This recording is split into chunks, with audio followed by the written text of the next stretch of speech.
সেয়া দেখিছেনে আঙুৰ লৈ আহিছোঁ বজাৰৰ পৰা চাওঁ দেখুৱাই দিওঁ এইখিনি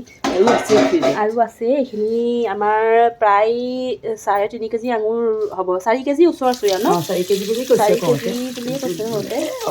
অলপ মানে আমি খালোঁ একচুৱেলি 4 কেজি আঙুৰ ল'লোঁ তাৰপিছত এইখিনি আমি কি কৰিম কওকচোন ইমানখিনি আঙুৰ আপোনালোকে ভাবিব পাৰে ইমানখিনি আঙুৰ কিয় লৈছে এইখিনি আমি কিচমিচ বনাম ঘৰতে বহুত ধুনীয়া হয় ঘৰতে আপোনালোকেও ট্ৰাই কৰি চাব পাৰে আৰু বহুত মিঠা আঙুৰ হয় এইখিনি দেখিছেনে এয়া পকা কেঁচা চব আছে কেঁচা কিমান ধুনীয়াকৈ সেয়া গোটেই চৰিয়া সেয়া আঙুৰ চৰিয়াটো ভৰ্তি এই পাছত দিবাচোন ধুনীয়াকৈ ধুব লাগিব ভালকৈ আমি মই হাতেৰে দিম হা দেখিছেনে বাওঁ হাতে এটা হাতে কেমেৰা এটা হাতে হেৰি ধৰি দিয়াচোন এনেকৈ দাঙি দি দিওঁ পানীটো অফ কৰি দিলোঁ দেই পানী নিদিবা একো নহয় চৰি হেৰিয়াৰ পৰা গুচি যাব ইয়াত পৰিছে একো নাই ইয়াত ধোৱা আছে আৰু বুটলটো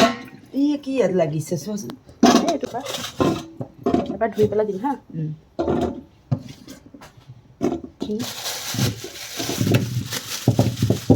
এইখিনি আমি খালোঁ ন হেৰি আছিলে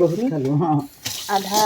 কেজিমান আছিলে তাত এইখিনি খাই দিলোঁ এইখিনি মানে লাগিছে ন এইখিনি ইয়াত একেলগে দি দিওঁ নে নালাগে ইয়াত খোৱা সেইখিনি আমি ৰাতিপুৱা ভাইটিয়ে খাব অফ কৰি দিয়াম বেচিনটো অফ কৰি দিয়াম হেৰিটো দুজনী মানুহ লাগিছে ধুবৰ কাৰণে নোৱাৰিছোঁ দেই দুখটো কি ধুনীয়া আঙুৰ গোটেইখিনি আমি এতিয়া বনাম কিচমিচ বনাম এয়া মই খাবৰ কাৰণে লৈছোঁ এনেকৈ বনোৱা হয় প্ৰচেছটো তাৰপিছত এয়া আমি সিজাই পেলাই দেখিছে এখন গামোচা পাৰি পেলাই এয়া মেলি দিছোঁ পানীটো যাতে শুকাই যাব পানীটো শুকাই গ'লেই আমি ইয়াত দিম ৰ'দত অভাৰনাইট আপোনালোকে এনেকৈ কটন কাপোৰ এখনত থৈ দিব তাৰপিছত আপোনালোকে ৰ'দত দিব খুব বেছি 7-8 দিন লাগিব কিচমিচ বনিবলৈ